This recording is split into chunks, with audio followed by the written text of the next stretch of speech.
This is what's great about sports. This is what the greatest thing about sports is. You play to win the game. Hello? You play to win the game.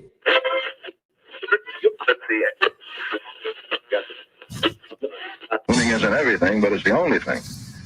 In our business, there is no second place. Either you're first or you're last.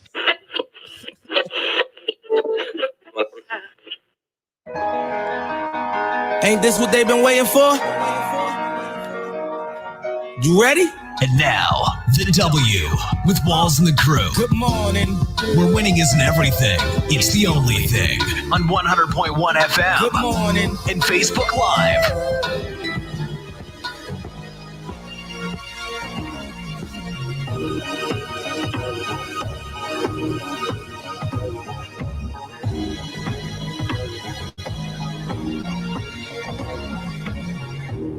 Good morning. Right back like we never left. Another Saturday morning with the W Show, Kansas City, talking sports and pop culture. Listening to the W Show on 100.1 FM, on Kansas City Radio.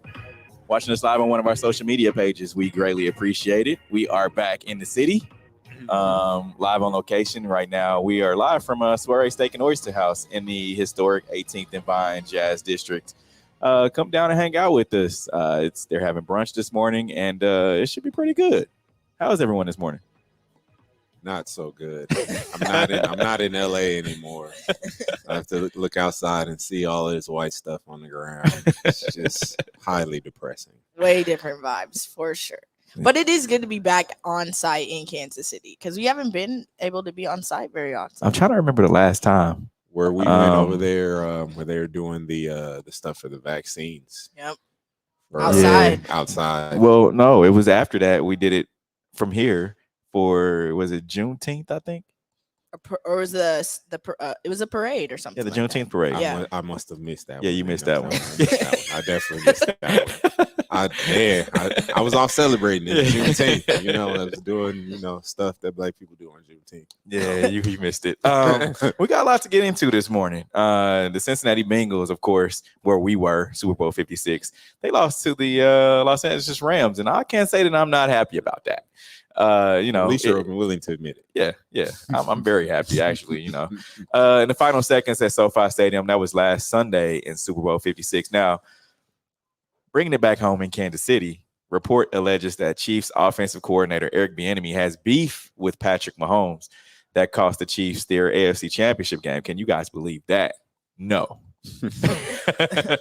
And NBA Commissioner Adam Silver says NBA is moving closer to adding an in-season tournament. No? We're going to dive into that too, man. And in about 15 minutes, actually 30 minutes, we'll have our Hater or Love It segment and get to our sneakers of the week. Let's get to today's headlines. And now, here are the biggest sports headlines from this week. We bring them to you every Saturday morning on the W with Walls and the crew on 100.1 FM and Facebook Live. Of course, we got to see it live in front of our eyes. The Cincinnati Bengals fell to the Los Angeles Rams 23-20 in the final seconds at SoFi Stadium last Sunday afternoon in front of 70,048 fans. How do you guys feel? Blessed to have been a part of it. It was definitely fun. After leaving the previous 2 years early, I actually got to finally go to the game and being there. So it was great. I will say that even though it was in LA and it was at SoFi Stadium, it felt like we were at a Bengals home game. It was it was way more Bengals fans than I thought I would ever see in my entire life. And that's my takeaway from it. Yeah. The biggest one, at least. And when we walked in the stadium, it was kind of like, all right, this is going to be a home game for the Rams, right? Like, I mean, you're in LA, in your home stadium, so rightfully so, everyone's going to be able to buy tickets, and it's easier for them to get there. It's LA. They're already rich. They're not going to have to pay for flights, and they're going to have to pay for the Airbnb, apartment, sell your first kid. None of that, nothing to get there. So I thought it was going to be a home game for the Rams, but then I looked around. I'm like, it's a bunch of orange around here. It was crazy. Yeah. Even sitting next to us, we were pretty much in the heart of Bengals, high-fiving and everything until. Oh, they was loud and drunk too, man. Oh, yeah. Oh, man, they were ready. Ready. Yeah. And I know they were mad at me because I'm standing up. I'm like, let's go, Bob. Let's go. Especially on those last couple calls, man. Yeah. Yeah. They were high. Oh, that would have took my heart if my team was in the Super Bowl and it came. We got away with all these calls, like on the Jalen Ramsey, 75-yard touchdown, tugged his face mask. We didn't got away with everything up to this point. And then at the very last second, we got 2 or 3 calls that honestly, they were questionable, but they didn't go our way. Very questionable. That would have took my heart because that was the game right there. Yeah. But did you guys expect it to go that way? I mean, I thought it was going to be more high scoring. At the beginning of the game, though, I felt like Joe Burrow was going to pee his pants. I really did. I didn't expect him to come out and ball like that, and I give it up to them. Like they played how they did what got them there. They continued to do that, but the defense was just too much. It was, yeah. No, that defense for the LA Rams is ferocious, and they got some Hall of Famers on there. I think that's what it really came down to, is they just had better players than – well, I'll just say it. They had better players than the Bengals had on their offensive line. Like, they just had nobody who could consistently, deal with Aaron Donald, even 2 people that could deal with Aaron Donald. And the fact that he was in Joe Burrow's face that whole second half, because they did a pretty good job the first half, but that second half, something like he got sacked 7 times and 44 dropbacks, something or 22 drop, something ridiculous like that. And it was just like, well, I mean, you can't throw the ball if I'm running for my life every time. And it's going to get him a lot of confidence this coming up this season. And I look back and I know y'all be like, you always comparing a team to the Chiefs, but the thing about it is when the Chiefs lost in 2018 and D4 was offsides, they came back with a lot of confidence that next season. They really did. And I believe that this Bengals team, they're going to be back there. They're going to be competing, I think, with the Chiefs in this AFC, whether it be in the AFC Championship game or whether it be in the divisional or what have you. I think they're going to be, one of the top contenders in the AFC as long as they do what they need to do in this offseason and get Joe Burrow and offensive line. Yeah. Offense, you have to. Did you guys think the tables were going to turn when OBJ went down? Yes. And it did sort of, because they started out really, LA started out really well. Yeah. And they only had him for 3-4 maybe drives, maybe. Yeah, but he gave seven catches and a touchdown. I think he only had 3 for 52 and that touchdown. He had 3 for 52 for that touchdown. But I did think, I was like, all right, so they've lost this huge weapon who's playing with a ton of confidence. Yeah. I did think they would, struggle a little bit, and they did, because all right, now we have to deal with an OBJ who's a deep threat. Now we can just double down on Cooper Kupp. Right. And they held him down for a minute. Now the end of the game is a completely different story. He got free and he got funky. Will the Rams be back there next year though? Like, because what I saw that and Aaron Donald, I think he's the best defender in football. I think he's one of the best defenders ever. Agreed. With him playing 7 seasons, he has come out and said, hey, if y'all bring back OBJ and if you guys bring back Von Miller, I'll be back. So I know there was some speculation about retirement and so forth, but I think they're going to be another contender in the NFC, because if you look at you have the Seattle Seahawks. I don't think they're going to be able to do much. They're about to lose Russell Wilson. Yeah. And then you have the 49ers. And I'm just talking about the contenders that were from this year. The 49ers, you're going to lose Jimmy G. You're going to have a young quarterback, so you're going to kind of be in that rebuild mode. And then the Cowboys. I think the Cowboys are the only other team that may be in the NFC that may be somewhat of a contender. But just looking at that, the NFC East division. You have Q's Eagles, which I don't. They're still a couple years away. I believe so as well. Yeah, so I don't think there's another team in the NFC. We talked about the Tampa Bay Buccaneers. I mean, they lose. You're in rebuild mode now. So yeah, your Packers. You got Aaron Rodgers. That's a question. He's about. We don't know if he's going to move on. If he's going to stay, they're going to lose Devontae Adams as well. You're right. I mean that the AFC is a dogfight right now. You got like 4 or 5 teams that legitimately are like they could actually win the Super Bowl. Whereas on the NFC side, I mean, even with Kyler Murray, we don't know if he's going to stay in. We don't know what's going to happen. There's a lot of quarterback, movement going on in the NFC West. So I agree with you. Like the Cowboys, I mean, they have their own problems. But the Rams, if they decide to run it back, and it's going to cost a pretty penny to run it back, I mean, they're in position to do it again. They now have a quarterback who's competent enough. Sorry, Jared Goff. I'm sorry, Jared Goff. I truly am, but he's competent enough to obviously get them to the Super Bowl and win. So he didn't have to be an super elite quarterback like a Patrick Mahomes or like a Aaron Rodgers. I agree. So, of course, we got to talk about the halftime show, but first, can we talk about LA coming out to set it off? What?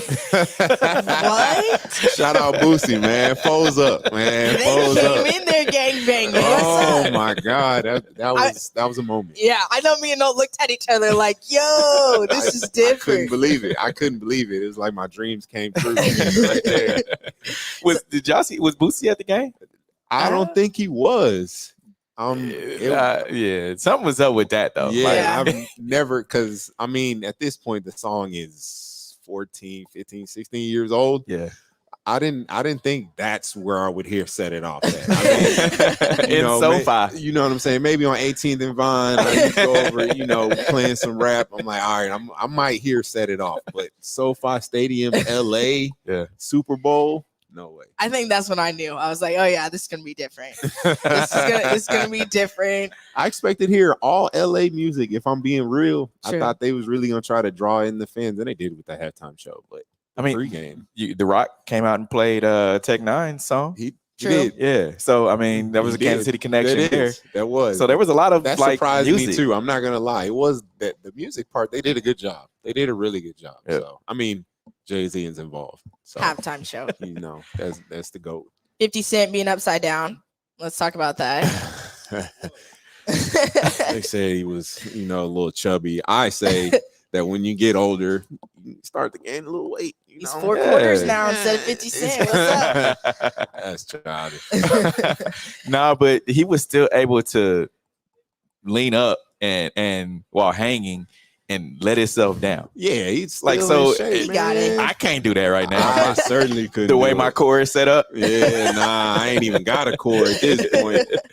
It's all McDonald's hamburgers all through here, man. Now, report alleges Chiefs offensive coordinator Eric Bieniemy has beef with Patrick Mahomes that cost Kansas City the AFC Championship. The published in an in-depth article exploring the role Bieniemy allegedly played in the loss, in addition to a number of other issues, sources says he's largely to blame for. Steve, we'll start with you. When I saw the report, I immediately put on Twitter, I'd like to talk to whoever is behind this article, because the way that the article read was that they made Eric Bieniemy out to be the bad guy. They made him out to be, where he's having problems with Patrick. The calls that he was making isn't, what they should have had at the end of the game or throughout their second half. And he's overriding the way his contract is set up. He's able to override Andy Reid. Anyone that knows football and anyone that has watched this Chiefs team and furthermore watched Andy Reid for any number of years will understand that Andy Reid has the final say when it comes to the Kansas City Chiefs and their offense. Like, he just does, and he's not going to relinquish that duty to anyone. So even when you see Patrick Mahomes, Patrick gets like, I want to say 75% of the option of, all right, I can check out of this play and run my own stuff, but not at the end of the game. I don't feel like that's the case. So this article, I believe, is false. I know for fact that Eric Bieniemy and Travis Kelce are good outside of football. Like they hang out outside of football. I do know that to be fact. I do know that Patrick Mahomes, look, anything inside of those lines, you're not supposed to be friends. Right? True, it's business. It's a business. So he's going to do whatever he can to win. Now, if he says some stuff that Patrick doesn't like within the lines, that's just what it is. I mean, I've had some coaches that have said stuff to me while we're in the midst of battle that I'm like, who are you talking to? So everybody has. We all have. So I just think that, this article is blowing everything out of proportion. And people, Chiefs fans, they're gonna ride with it. They're gonna whatever is gonna get the news, whatever is gonna get people Chiefs Kingdom buzzing. That's what that article was meant to do, and there's a reason why it was deleted the next day. Exactly. A couple other of the teammates, including Tyreek Hill, chimed in talking about y'all really hating on EB. He's one of the best coaches in the building. What do you guys think about the other teammates' takes on it? They did what they're supposed to do if they respected him as a coach and as a man. I think it's very telling what happens next after a piece like this is written. For one, like you said, you got the players. They came out and they said they supported him. That's all really you can ask for, whether you think it's fake or whether you think it's scripted or whatever you think, like they came out and said it with, their chest. They're like, we respect EB as a man. He's been nothing but great to us. Like, we've won with him. We've lost with him. We're riding with him. On the other hand, we have this story that when you have people who say, well, we have these sources and we can't name them and we can't do this. Well, then how am I supposed to take just your word for it when there's nobody else that's confirming what happened with their chest? Yeah, like we have the players who supported him with their chest, but you guys, over here on this side, you just say, well, I have sources and I can't do this. I can't name them because then they're not sources anymore. Well, when you write a hit piece like this and you just say some of the things you said about EB, like you have to come out and say like who said what and when. And when you don't, so then now, well, all I have is you just saying what you think happened. So again, this is a non-story at the end of the day. Yeah. Like a non-story. Like nobody believes that EB is the one that has full autonomy of calling the plays 100% of the time. No one believes that. That's just silly. Nobody believes that Patrick Mahomes doesn't respect EB, because if that was the case, this would have. How long has EB been there? He's been there what, 5? He's been there 8 years. It's 2013. That's what I'm saying. Like they would have got rid of him if they did it. If Patrick Mahomes, the best QB in the NFL, didn't respect him. So I don't believe none of it. Absolutely. And you got to remember too, look at how the plays happen at the end of the AFC Championship game. There you were first and goal from the 4. All you had to do was just get into the end zone. You can go into the Super Bowl. And the play call was 5 wide. Eric Bieniemy is a former running back. Do you feel like a former running back is going to go out there and run 5 wide with no running back in the backfield? No, that's not an Eric Bieniemy call. With McKinnon running the ball well. With McKinnon running the ball well. So if you understand football and understand Eric Bieniemy and understand this Chiefs offense, you know god darn well that Eric Bieniemy is not calling those plays at the end of the game. Mm-hmm. It's just that's just what it is. And one of the best offensive minds that has ever graced football. What do you mean that it's all Eric being the guy they pay $1 million a year versus all these other guys making all this money? Yeah. Let's put all the responsibility on him. Yeah. No way. Yeah, it's so laughable though, because they're really trying to make this man out to be this man. Look, the scapegoat. They are, and I don't agree with it. You're gonna run him out of town, and you're gonna regret it. He holds a lot of these players accountable. He really does, and so I hate to hear it. I hate to read articles like that and I hate to put it on as it's black and white, but that's what it's coming down to. You have somebody who's a paper pusher, who's like, all right, let me see what I can drum up. I'm fancy with my words, so let me just see what I can put out there and make go viral. And that's exactly what they had. And they're going to hide behind the screen. Say who you are. That's all I want to know. Who is it? I seen them in their comments on Twitter, like defending their story with like paper thin arguments. And I was like, that's how I knew. I was like, you're not even standing by what you said. Like you deleted it for one thing. It's still not up. It's gone. But the internet lives forever. Screenshots live forever. So we still have it. And once Tyree put that tweet out there, it gained some traction. I feel like whoever it was that got some juice sent the message like, hey, y'all better take this down or else. Oh yeah. No, that's gonna and you already know that they were that legal team was on standby. Yep. Like, all right, well, go ahead. How long you want to keep that up? We'll get you. You don't want the smoke. You don't want the smoke at all. Now, Chiefs Chris Lamons turns himself in after alleged Las Vegas assault with Alvin Kamara. We definitely missed this one out at the Pro Bowl. His cornerback turned himself into authorities and appeared in Las Vegas court on Thursday after he was charged in connection with an incident in the city earlier this month with New Orleans Saints running back. He was charged with battery resulting in substantial bodily harm and conspiracy to commit battery. He did not enter a plea, and his attorney said and posted $5,000 bail. He's due in court again on March 16th. Yeah, look, first of all, you don't have the money that Alvin Kamara has. You don't have to. Look, Alvin Kamara could go do whatever he wants to do, and he's still going to have a contract and a deal, and he's still going to be able to play with whatever team he wants to play. So, man, you following behind these big name guys, I just don't get it. And I read what happened. I think the Alvin Kamara came out and said that the victim called somebody in his crew ugly or something, and that's why they read that. Commenced to beating him up. That's why they jumped him.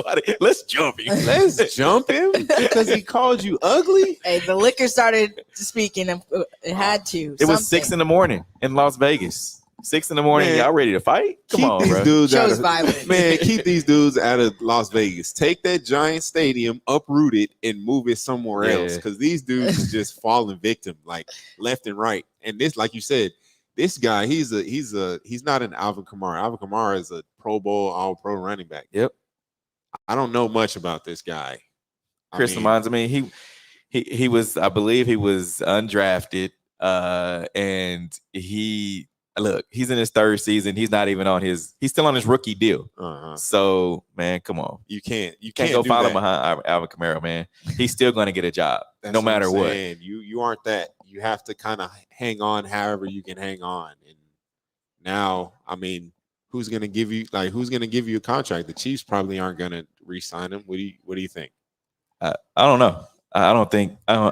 Look, he wasn't a staple on that defense to me.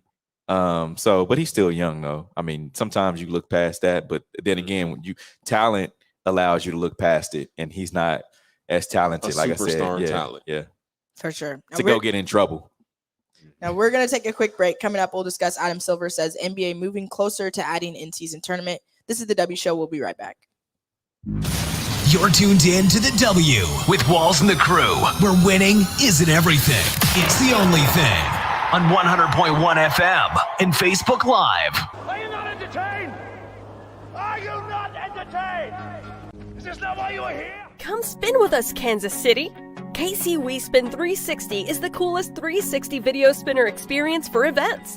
KC We Spin 360 is taking it to the next level. The 360 video spinner platform rental will be the life of the party. Everyone will be talking about their 360 video experience while bragging about it on their social media pages. The captivating slow motion and reverse effects will have your guests feeling like celebrities. The KC We Spin 360 video spinner can capture slow-mo videos, GIFs, and boomerangs from every angle. Specializing in corporate events, weddings, social gatherings, bar bat mitzvahs, school events, and fundraisers, KC We Spin 360 can be found online at kcwespin360.com. Come spin with us, Kansas City. Don't be depressed, frustrated, or stressed because of the loss of a loved one. Golden Gate Funeral and Cremation Services is here to assist you with a smooth, stress-free transition. It doesn't matter how your loved one transitioned, we will offer you a memorable celebration to your liking. We are a family-friendly, full-service funeral home right here in the heart of the city, offering affordable cremations and package pricing and quality service. Call us when you need us. 816-231-GATE. That's 816-231-4283. There's only one Golden Gate, located at 2800 East 18th Street, Kansas City, Missouri. Exchanging your grief for a golden experience. You're tuned in to the W with Walls and the Crew, where winning isn't everything. It's the only thing. On 100.1 FM and Facebook Live. Remember to interact with our show. Use hashtag talk about it, message us. We will talk about whatever topic you want. Now, Adam Silver says NBA moving closer to adding in-season tournament. Last year's 72-game season was created out of COVID necessities, but it seemed to confirm Adam's belief about changing the regular season model and integrating an in-season tournament. Noel, we'll start with you. I don't know, man. I don't know if I like it. It's kind of like a soccer sort of thing. In soccer's regular season, they'll have the regular season, and then they'll have like different tournaments that they play throughout to win, like, different cups. I don't know if basketball necessarily needs that. I just don't see any reason for it other than to just make extra money, which is, that is what the NBA is about. What business is about is about making extra money, driving extra revenue, getting extra eyes. But you can already see, like, right now, you don't have guys playing full 82 game seasons already. Like, you already have them, kind of like people, whether it's injury or whether it's, load managing, stuff like that. You already have that happening, and then now you're just going to add that to the plate. I don't think the NBA players would want to do that. It's already only about the playoffs. It's already only about getting the chip, and then this in-season tournament, I just don't see it really affecting anything. So I don't really like it. I see what the NBA is trying to do. And I don't know if y'all watched this NBA All-Star weekend, but last night they had the rookies and the sophomore game. Mm-hmm. And they had like a little tournament type deal where you had like Team Gary Payton, Team all the guys. Yeah. And that little tournament, I'm like, and I knew we was going to talk about this. So I'm thinking in the back of my head, I'm like, okay, I see what you're trying to do, Adam Silver. You're trying to implement it in this to see how it works, to see how the little tournament works. And I think that's something that they're going to try to do. You're going to have 4 teams, 6 teams in one venue, and they're going to run like this little tournament. Will it work? I think fans will tune in for the first couple of years, but then you're going to get guys that, what are they playing for? You're going to do this in-season tournament. All right, is it going to be for money, or is it going to be, because that's the only thing that you can do it for. Okay, everybody gets $1 million, $2 million, but then guys that don't care about it is gonna be like, man, whatever. I'll sit out. We don't work. We're not worrying about this. Exactly. So, it'll work for the first year, but then after that, it's gonna kind of get watered down like everything else does. But they need some kind of change. But it's good that the NBA is willing to make these changes. Now, will it pass the Players Association? Who knows? And I think the biggest argument, like Noel said, will be it's already a long season. Why would I put my body under more or have more demand? So I think it's a good argument and a way to get more engagement, but I don't necessarily think that it would be in the players' interest. I don't think that the PA would go for that. Mm-hmm. Now, if it's for seeding at the end of the season, like you can do a play-in tournament, like they already do a play-in tournament where all the teams, no matter what your record is, you're going to be able to play in this tournament at the end of the season, and then you're going to be seeded, through that. Mm-hmm. I think that'll work. Yeah, that's good. But then that just turns into the playoffs before the playoffs. Yeah, and it's kind of like, that's what do we have the regular season for if we're going to be doing that? Exactly. I just think it's just kind of like, why do we need to do this? Soccer is way different than basketball. I feel like it's a lot more wear and tear on playing basketball than it is soccer. Soccer has, the pitch is huge. So you have all sorts of times to kind of, gather your breath. Like it's a little different versus basketball is very like, it's close and it's physical and it's like, it's wear and tear on your body. So it's like, adding extra games isn't necessarily like in people's best interest. I feel like for basketball, just like football, like there was an uproar when they added that extra game. Like people did not like that at all, except for the NFL. NFL's the entity itself likes it just because this is another game of money for us. Yeah, of course they do. Now Nick Saban says lack of leadership led to Henry Ruggs' crash. Let's start what Coach Saban had to say first. More than ever before, to influence the other players on the team, because people are more apprehensive about being leaders than they've ever been before, because they're worried about what everybody thinks. The greatest example is you ask one of your players, you got to get up in front of 1,000 people and give a speech. You're going to be nervous and anxious? He's going to say, hell yeah. Why is that? Because you're afraid of what everybody out there thinks of you. Well, if there was a player in Las Vegas who was drinking at 3 o'clock in the morning with his buddies and his girlfriend, and somebody would have taken his keys away, probably would have pissed him off, probably would have made him mad, probably wouldn't have thought very much of you for doing that. But would he be better off now, or is he better off where he was, going 156 miles an hour, running the ass into somebody and killing them?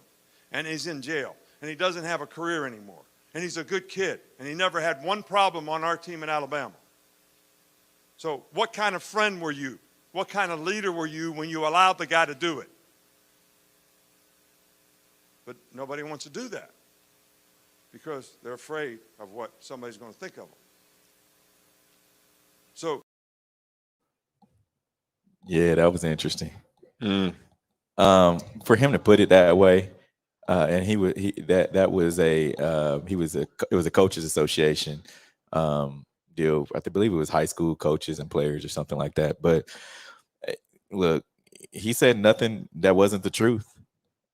It comes down to the people that you're hanging around, and then the people that are in your inner circle.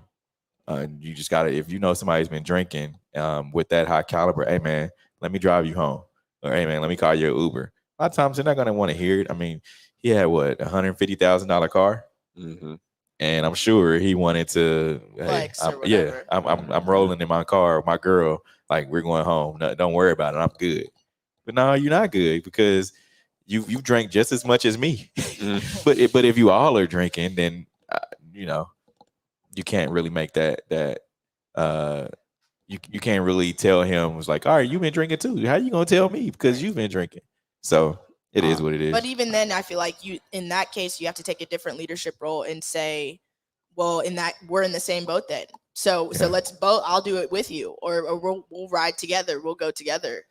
So I feel like you being scared of the disagreement or his reaction is almost worse than you having to deal with those consequences of what he says to you or how mad he will be. I guarantee you he won't be mad when it wears off in the morning. Yeah. And now he's probably mad at a whole lot of people or a whole lot of circumstances or things he could have done differently. Yeah. Including himself. He should be mad.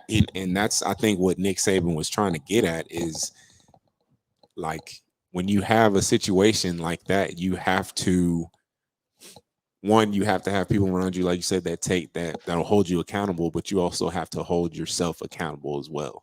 And I think that's why Nick Saban is such a great coach, is that he's able to tell all of his guys, like, hey, like we're all in this foxhole together, so we have to hold each other accountable.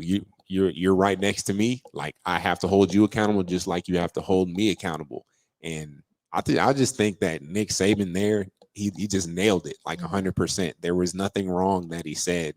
And I guarantee you Henry Ruggs is feeling exactly how he said he's feeling. He's like, man, if I had did this, or if I had made this decision, I would be in a different spot. Just like the people on his team that was around him, they're saying, man, if I had just did this, or if I had just like said this, we would be in a different situation. And it should be mandated.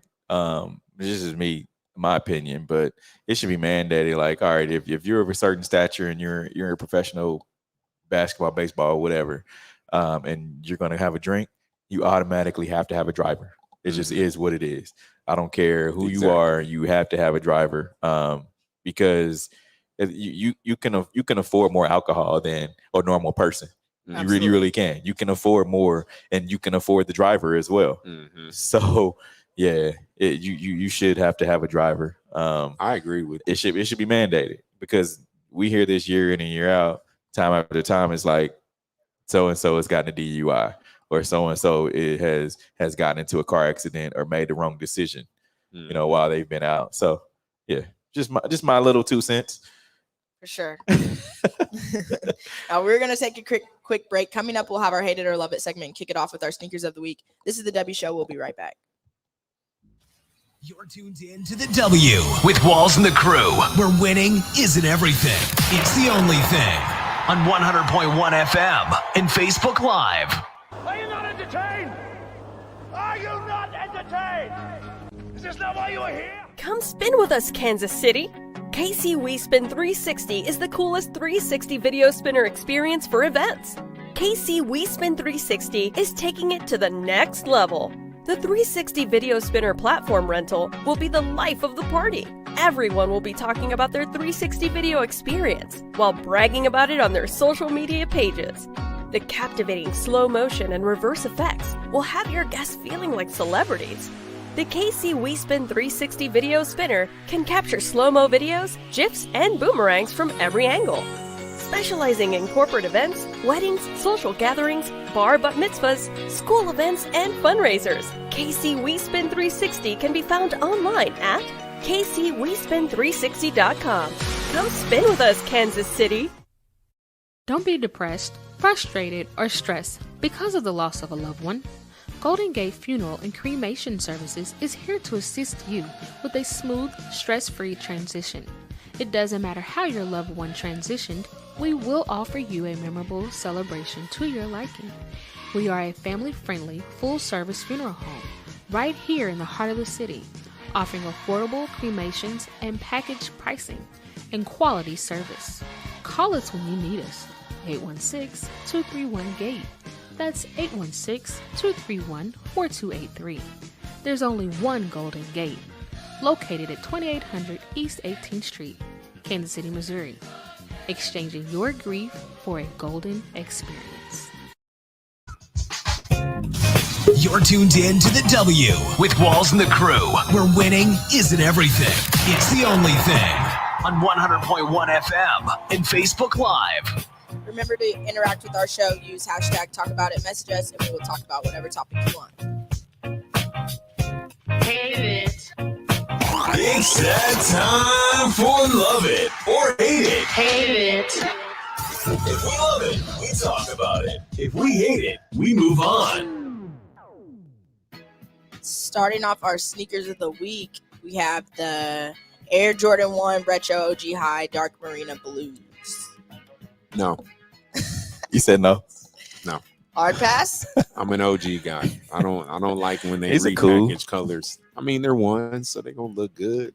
Royal blue and black, though, I just but they're not the one. I mean, because I like the original royal blue and black ones. So Okay. when they just kind of add, What's the extra difference? stuff, well, I was going to point to this. On the toe box, it's more blue, and then going up where the laces are, it's just more blue. Oh, okay. That's all it is. Y'all out here gangbanging in sneakers? Nah, man, I said nothing about cripping or any cripping related activities. The Air Jordan 3 Cardinal Reds. I don't like these. I have the Air Jordan 3 True Reds, and these just That's you see what I'm saying now. You Yeah. get what I'm saying. Like when they're just now Jordan Brand getting lazy. They just repackaging, same colorways and just. And then that red is not red. Like it's I don't even know what kind of red it is, but it's not a true red. And it's that weird pinkish like blush type. Yeah, nah, it ain't doing it for me. Cool. Easy 350 Boost V2 Compact Slate Red. Yes. These are shaped kind of weird. If you look at the picture, and I know this picture doesn't do it that much justice, but they're like slanted forward a little bit. Mm. And it's kind of weird. It's I not gotta like the see regular them on 350s. foot, Yeah. but, I mean, I'm all red shoe and all red Yeezy. I mean, it's kind of hard to pass that up. Yeah. So I'm gonna just say, yeah, I'm rocking. Facts. I'd rock them. My personal favorite this week, Nike Dunk Low Midas Gold. I'm rocking too, Tough. for sure. Yeah, if you're a Washington football team fan, these are Commanders. They got a name now. Oh, Commanders. the Commander. Oh, excuse me, Washington football team. Still a fans. sorry franchise. Still sorry. Don't matter if y'all the Commanders or whatever else name you want to call yourself. Well, the Commanders will have shoe game. So Yeah. now D Rosen breaks Wilt's record as Bulls beat Kings 125-118. Hate it or love it. Go ahead, give my man his applause. Give me his applause too. It's a Wilt record we're talking about. Yeah, it's cool, man. Just, I mean, he's doing it with the Bulls, and that's a franchise that they're used to winning, right? They're used to having a superstar, and I mean, I'm happy for him, honestly. Yeah, I am too. I'm a big DeRozan guy ever since he's been at USC, going to Toronto. I've always been a big DeRozan guy, so I'm glad to see him doing so well. Rams QB Matthew Stafford under fire for walking off as NFL photographer fractured shin in fall off stage. Hate it or love it. So wait, I have questions. She didn't fracture her spine? Or spine, sorry. Okay. I'm gonna say that I'm not happy that she, she fractured her spine. That's terrible. But some tweets have come up. What? Wait a minute. Wait. Some tweets have come up to my attention that she decided to use words about a certain group of people that kind of look like us. And I'm not gonna say I'm glad, but God sometimes he sees fit to have karma hit you somehow. Sniper. So, Wow. So I didn't breaking see news. She also used words to talk about another group of people that you just using words you shouldn't use so flippantly. Okay. So I'm gonna just say Matthew Stafford. He knew already. He knew that she tweeted that, and that's why it didn't help. Wow, man, the internet is undefeated, man. I don't care. The internet is undefeated. Because I didn't hear anything. I'm like, because I watched the video and she was back, and like there's a stage, and Matthew Stafford was at the podium or whatnot, and he and his girl or his wife were standing right there, and she backed up one step and she falls off the stage. Horrible. Yeah, bad. Like it was real bad. And so Matthew Stafford turned and walked away. His wife still looked. And so I was like, dang, why did he do that? Like, you know what I'm saying? That's that was it. But you didn't know that he knew the tweets. But I didn't know. And so when I read that she, had injured her spine and broke her cameras, I'm like, the only way he's coming back from this is to buy her some new cameras and to pay for her medical bills. And then I saw that he came out with a statement. He and his wife came out with a statement along with the team, and they gonna pay for her. So she's coming up. She it's a major come up. I don't think she'll be getting that anymore once she finds out what the internet has found out about her. So dang, man, you can't have nothing just floating around out there. Well, not nothing like that. Like you can have stuff silly, like you used to talk about dumb stuff you did as a kid, but when you see these tweets, you'll be like, go look at them. I gotta go. It's bad, bro. Yeah. It's bad. Y'all watching the show and y'all got her tweets. Send them to us because I haven't seen them. Ooh, need to just see. DM me. Yeah. Gotta see. Former pro football player reveals how much NFL water boys make in a year. Most of them have athletic training degrees. Hate it or love it. What is it? What's the number? It looks like the average NFL water boy salary is actually around $53K. It's a big deal. Yeah, it really is. That's a big deal. I mean, but you have to. That's after 4 years of college. Like that's not just graduating high school and saying, "All right, I'm going to go and going to be a water boy for the Chiefs or for the whoever." It's you got to go to school. And it takes skill. I think it takes a skill because you can't just be you think you're gonna be out there just kicking it with the players. No, like you have a job to do. Like no, definitely. Let's see the video. How much do NFL water boys get paid? So NFL water boys make on average $53,000 per year, plus other perks like gear, travel, and getting to hang out with players. Now, there's a misconception that these people just hand out water and towels, and while that's what you see on game day, that's not the whole truth. These are trainers on the athletic training staff. Most of them have athletic training degrees or PT degrees, and they're learning the craft of treating players' injuries and helping guys stay healthy. They tape guys up, provide other treatments before and after games and throughout the week. So look at this more as an apprenticeship to learn the craft instead of just squirting water bottles. Yeah, so you got to know. He said you have to know how to tape. You got to know how to tape ankles, wrists, whatever. And that ain't easy. It's not. I actually, my degree was exercise science, and that was a class that I had to take to pass and learn how to tape. So y'all need some ankles taped or wrist taped. I don't let like me know. feet. I don't like feet, so I can't do it. I can tape you up. I don't. But that was one of the things. Is like, all right, you have to get past all that and just tape up an ankle. I always got my ankles taped before I play games. So their job is hard, and especially being at my school, we only had one, and she was at her breaking point, having to deal with all of the sport. I wasn't the problem child. Dude. We had divas. We had other divas on other sports teams that were problems. But yeah, that's not an easy job at all, especially dealing with grown men now. Yeah, I get paid millions of dollars. Yeah, and speaking of that though, like it's a career in sports. You know, that's what athletes have to understand. It's like, all right, you play the game, but understand like all of the other people that are dealing with within your sport. It's like, you have trainers, you have the coaches, you have front office people. Those people make money and they all get rings. And they're right there. They travel with the team. They, get apparel, whatever. I mean, they might be in the background, but you're still a part of a sport that you love. Like, say you love football.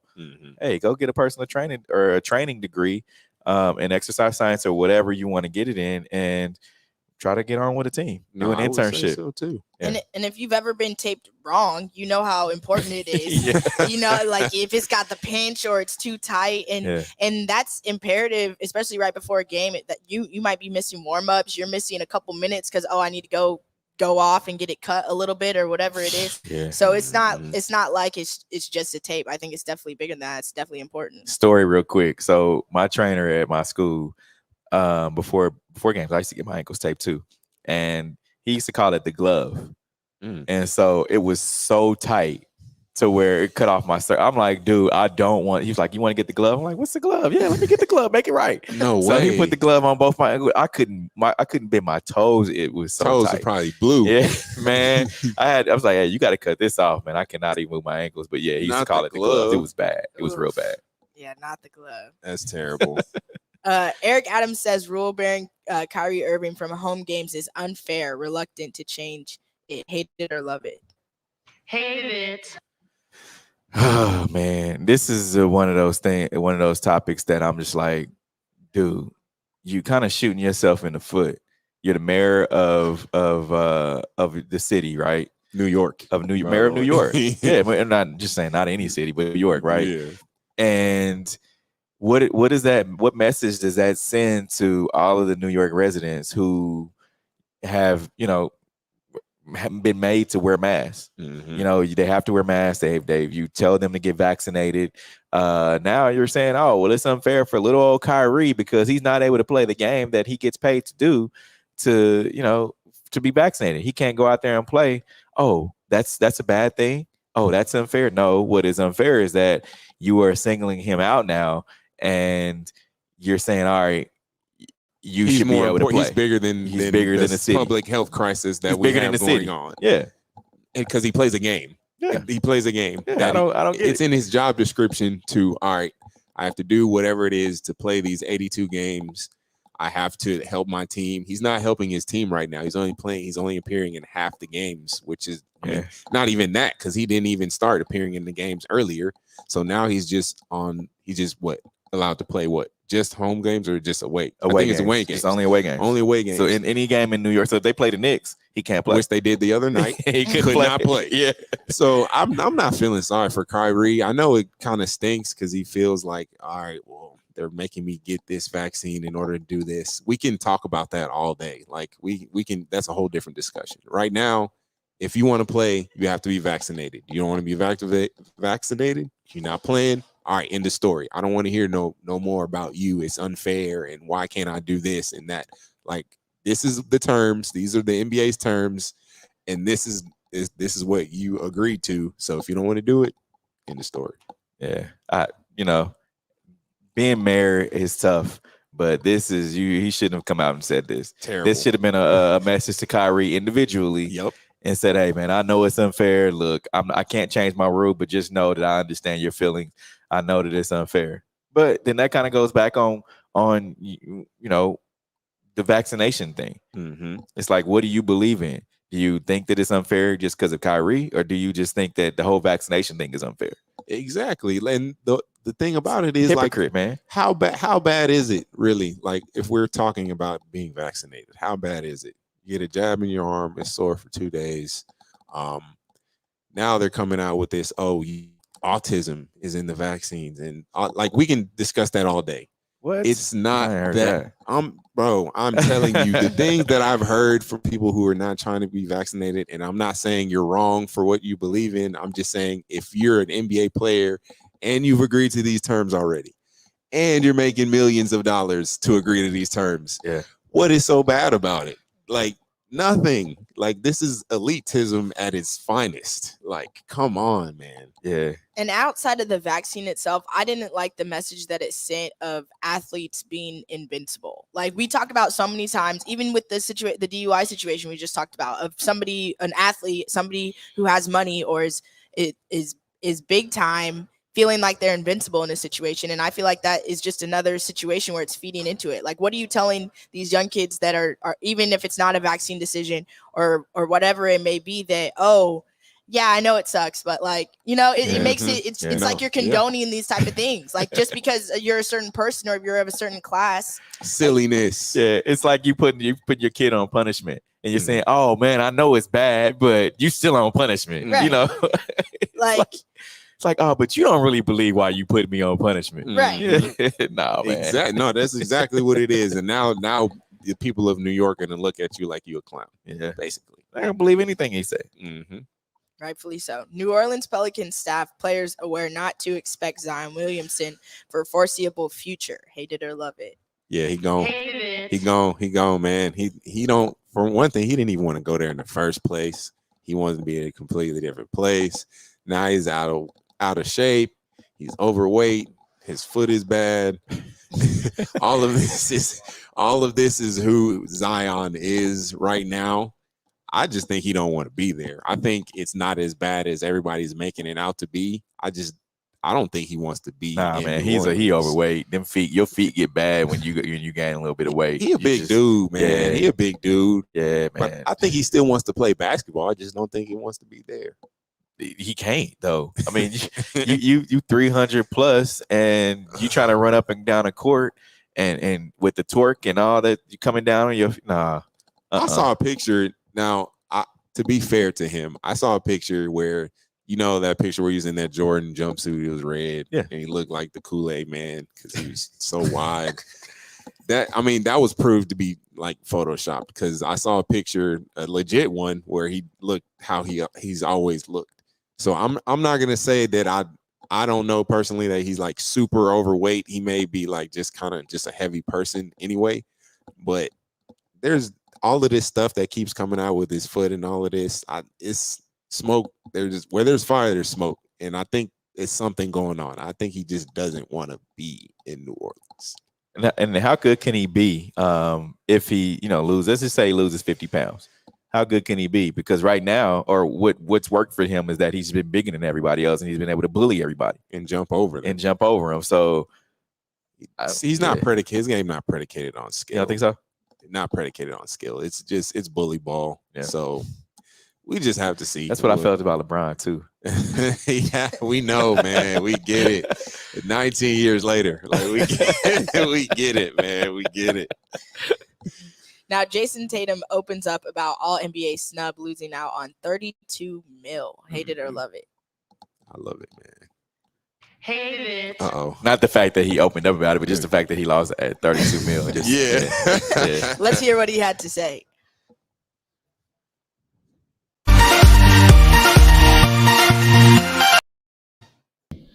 The only time I let it affect me, I remember last year when it was in the playoffs. So playoffs might have been over, and everybody was coming out with their all NBA ballots and podcasts and who they were voting for. And, I had $30 million on the line to make it.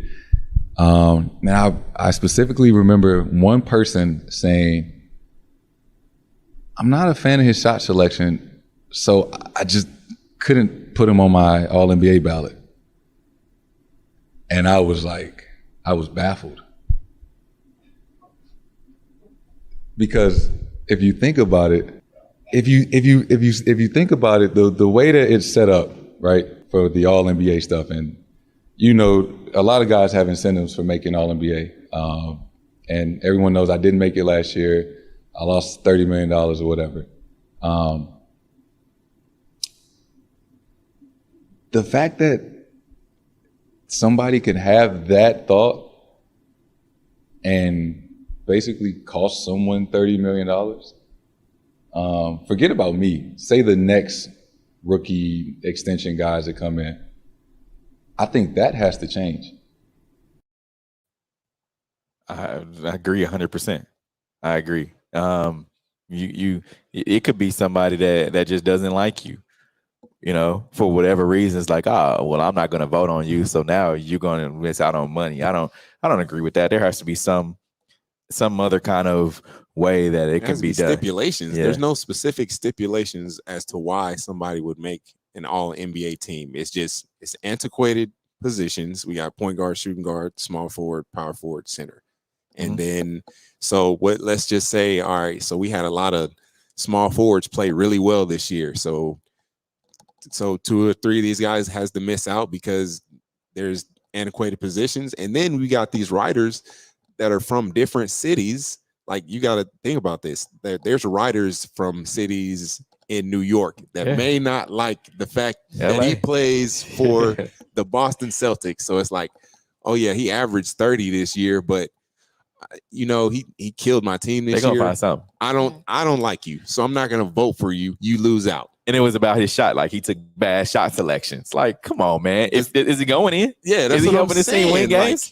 Like, what kind of thought is that? To these guys, I feel like All-NBA should be more about what the players think and what coaches think rather than what these writers think, because these writers get it wrong a whole lot of the time. I hate to say it, they just do because of their biases.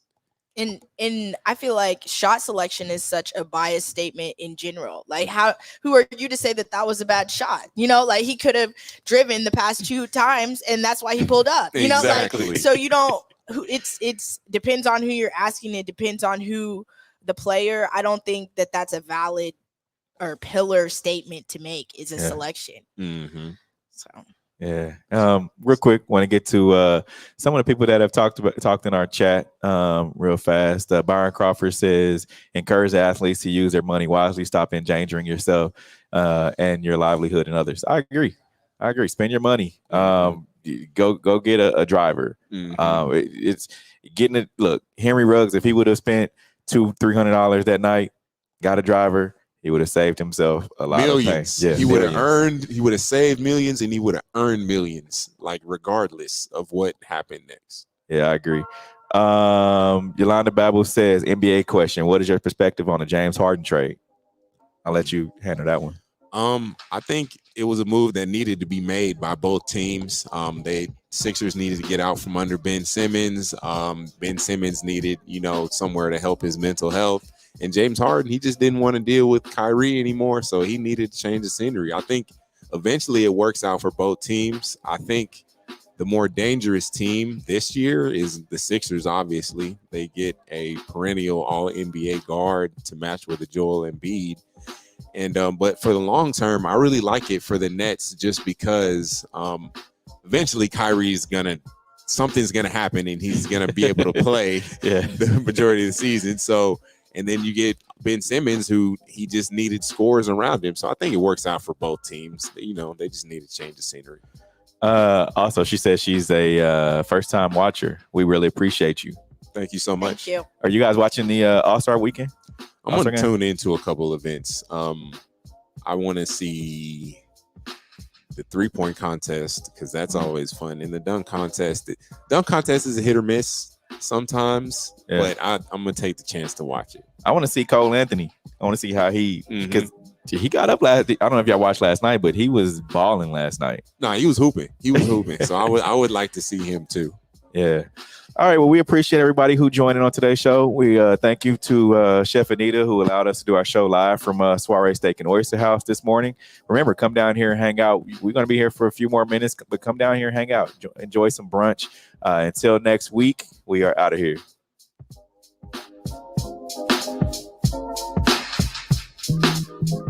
The views and opinions expressed on the W Radio Show by the host, co-host, guests, and call-in listeners are solely the opinions and responsibility of the original source who expressed them. They do not represent the opinions of the W Show, 100.1 FM, One Kansas City Radio, Sideline Sports Talk, Team Wall Street Foundation, or affiliates.